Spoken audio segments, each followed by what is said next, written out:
శ్రావణ మాసం వస్తుంది. ఇల్లంతా కూడా శుభ్రం చేసుకోండి. పాత బట్టలు, పాత వస్తువులు అంటే ఒక సంవత్సరం నుంచి వాడని వస్తువులు ఏమున్నా గానీ తీసేసి భుజాలు, సాలీగూళ్ళు ఇలాంటివేమీ లేకుండా ఇల్లంతా. ఇరుగు పొరుగు వాళ్లతో దెబ్బలాడకూడదు. నిద్ర లేటుగా లేగకూడదు. సాధ్యమైనంతవరకు పిల్లల్ని ఏడిపించకూడదు. విడిచిన బట్టలు ఉంచకూడదు. శ్రావణమాసం వస్తుంది.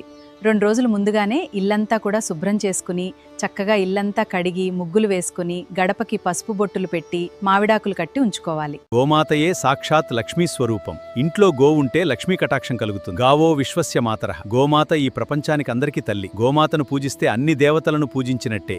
గోసేవయే మహాపుణ్యం. శ్రావణమాసంలో గోమాతకు గ్రాసం పెడితే 1000 యజ్ఞాలు చేసిన ఫలమొస్తుంది.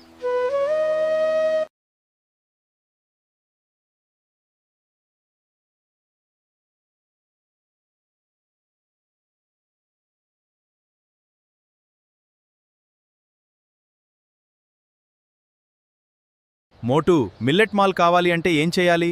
ఈ వీడియోలో ఆడారని కామెంట్ పెడితే ఫ్రీ డెలివరీ చేస్తారు. ఆర్డర్ పెట్టిన 2వ రోజే మన ఇంటికొస్తుంది. వెంటనే వీడియోలో ఆర్డర్ అని కామెంట్ పెట్టు.